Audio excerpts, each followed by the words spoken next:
Hello बच्चों, आपको पता है हम अपना फर्स्ट 3 चैप्टर्स कर चुके हैं नेशनल इनकम के रिगार्डिंग। उसके बाद मैंने आपको मनी करवाया। अभी सप्लाई ऑफ मनी मैंने आपको नहीं करवाया है क्योंकि एक बार सिलेबस कट ऑफ होना है। हम देख लेते हैं अगर ये टॉपिक कट ऑफ होता है, नहीं तो हम बाद में इसको कवर कर लेंगे। आज हमें चैप्टर स्टार्ट करना है बैंकिंग। बैंकिंग में आज हम पढ़ेंगे कमर्शियल बैंक्स क्या होते हैं, सेंट्रल बैंक क्या होते हैं। आज हम सिर्फ इतना ही जानेंगे कि कमर्शियल और सेंट्रल बैंक्स होते क्या हैं, और कल से हम डीपली इनके बारे में स्टडी करेंगे।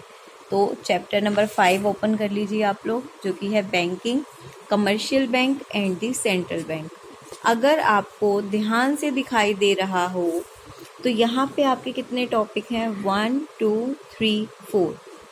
जो इसमें से ये सेकंड वाला टॉपिक है, money creation by the commercial banking system, ये हम बुक में से कवर ना करके मैं इसके आपको नोट्स बनवा के उसमें से करवाऊंगी। वहाँ आप इसकी प्रोसेस को अच्छे से समझेंगे। बुक में से हम क्या करेंगे, कमर्शियल बैंक क्या होता है, कमर्शियल बैंक का मीनिंग, उसके फंक्शंस, जो कि हम आज ही करेंगे। फिर हम समझेंगे सेंट्रल बैंक क्या होता है। आज हम सिर्फ सेंट्रल बैंक का मीनिंग समझेंगे और फिर इन दोनों के बीच का डिफरेंस समझेंगे। कल हम करेंगे फंक्शंस, और उसके बाद अपनी नेक्स्ट 2 वीडियो में हम एक दिन क्वांटिटेटिव और एक दिन क्वालिटेटिव फंक्शंस को लेंगे। तो कितने दिन में ये हमारा चैप्टर हो जाएगा, एक दिन जो आज करेंगे, 2 3 4 दिन में ये चैप्टर हो जाएगा। उसके बाद नोट्स में आप 2 दिन लगा के चलिए इस टॉपिक को कवर करने के लिए। क्लियर है आपको ये चीज़? यानी कि 1 वीक के अंदर अंदर आपका ये चैप्टर कंप्लीट है। तो कमर्शियल बैंक होता क्या है? देखिए, कमर्शियल बैंक एक फाइनेंशियल इंस्टीट्यूशन होता है जो हमें अलो करता है, जिसमें हम क्या करते हैं, पैसा जमा करवाते हैं और पैसा निकालते भी हैं। कमर्शियल बैंक वो बैंक होता है जो आम लोगों से, कमर्शियल बैंक किससे डील करता है, पब्लिक से, यानी कि हम लोगों से। कमर्शियल बैंक किससे डील करता है, पब्लिक से। यानी कि ये क्या करता है, डिपॉजिट लेता है किससे, लोगों से, और ऑफर लोन भी देता है। किस पर्पस के लिए, चाहे आप कंजम्पशन पर्पस के लिए लीजिए, चाहे इन्वेस्टमेंट पर्पस के लिए लीजिए। तो कमर्शियल बैंक कौन सा बैंक होता है, वो बैंक जो हमारा पैसा जमा भी करता है और जो हमें लोन भी देता है। फॉर एग्जाम्पल पीएनबी है, कमर्शियल बैंक है। यानी कि वो बैंक जो पब्लिक से डील कर रहे हैं वो सारे क्या होते हैं, कमर्शियल बैंक। आपका जिस भी बैंक अकाउंट में अकाउंट है वो कमर्शियल बैंक है।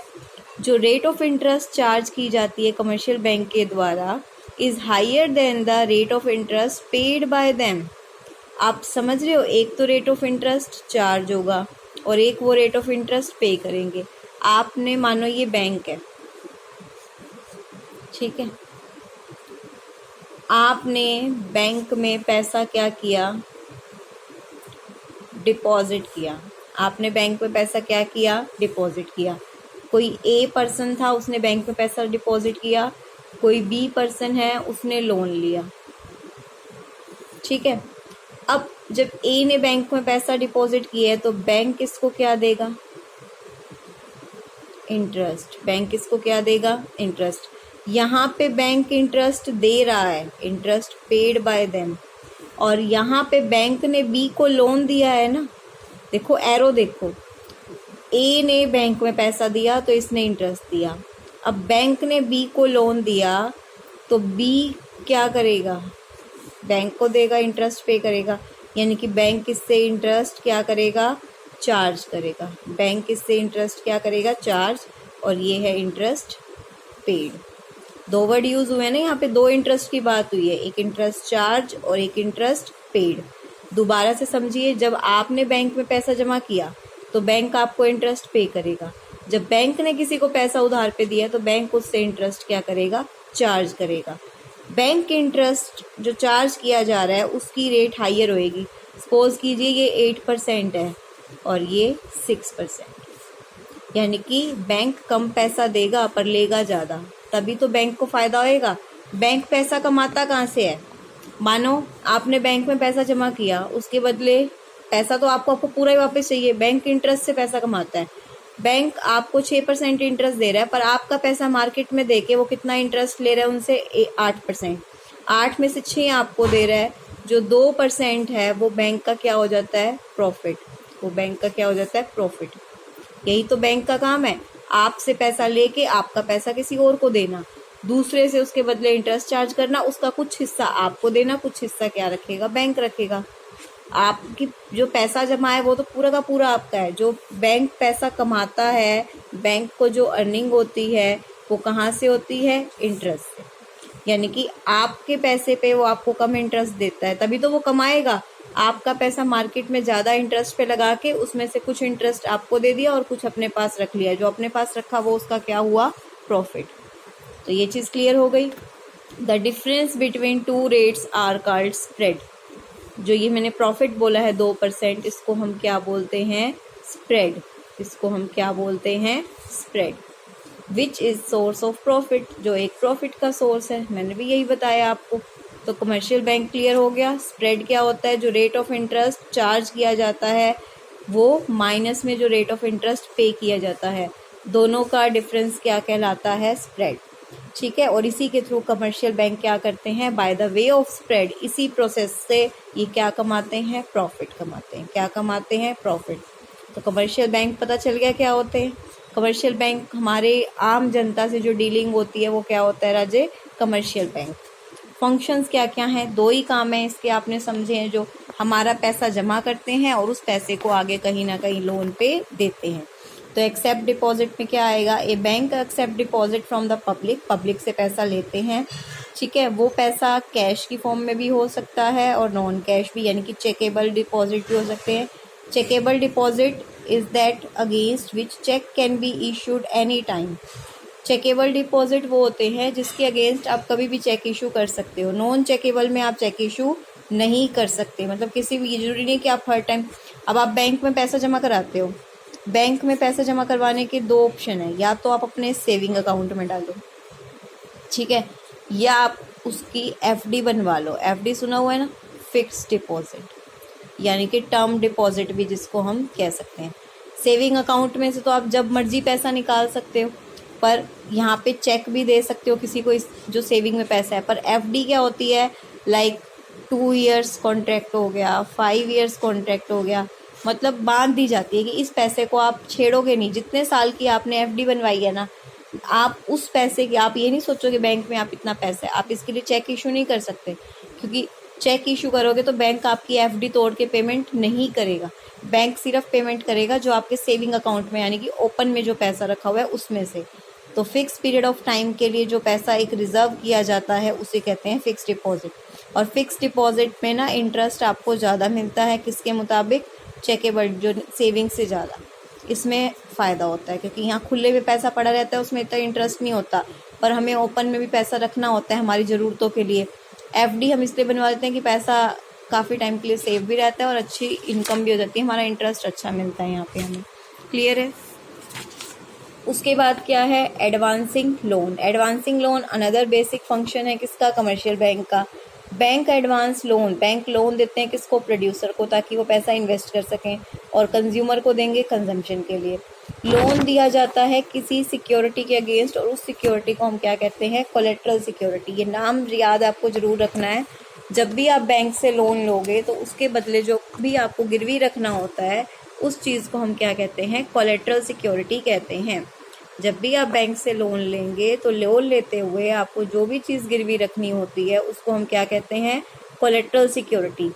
एक बात ध्यान रखना, सपोज कीजिए आपने लोन लिया है कितने का, 6 लाख का, ठीक है, उसके बदले आपको सिक्योरिटी कितने की रखनी पड़ी, 7.5 लाख। जो सिक्योरिटी का अमाउंट होता है ना वो मोर होता है, सिक्योरिटी का अमाउंट क्या होता है, ज़्यादा होता है। क्यों, कल को अगर ये बंदा पैसे लेके भाग जाता है तो बैंक को नुकसान नहीं होगा, क्योंकि बैंक का जो इंटरेस्ट है वो इसमें कवर हो जाएगा। तो भागने का कोई ऑप्शन नहीं होगा, क्योंकि इंटरेस्ट से ज़्यादा उसने सिक्योरिटी रखी होगी, तो उसको भी होगा कि मैं लोन चुका के अपनी सिक्योरिटी वापस ले लूँ। अब कुछ लोग मानो 10 लाख का लोन लेते हैं, उसके बदले अपना घर गिरवी रख देते हैं। अब घर तो होगा 25-30 लाख का, तो वो बेवकूफ़ थोड़ी है, तो वो बैंक के 10 लाख दे के अपना घर छुड़वाएगा। इसीलिए जो कोलेटरल सिक्योरिटी होती है वो आपके लोन अमाउंट से क्या होती है, हमेशा ज़्यादा होती है, ध्यान रखना। By offering fund for investment, आप इन्वेस्टमेंट का मतलब क्या, आप कंट्रीब्यूट करेंगे, supply of goods and services produce करोगे, और कंजम्पशन में क्या होगा, आपकी डिमांड बढ़ेगी। तो इससे जो ये हम लोन देते हैं इससे क्या फ़ायदा होता है कि सप्लाई और डिमांड दोनों ही बढ़ती हैं, प्रोडक्शन और कंजम्पशन दोनों बढ़ती हैं। यानी कि बैंक अगर पब्लिक को लोन देता है तो उससे देश की ग्रोथ होती है और एक बेटर लाइफ ऑफ क्वालिटी लोगों को मिलती है।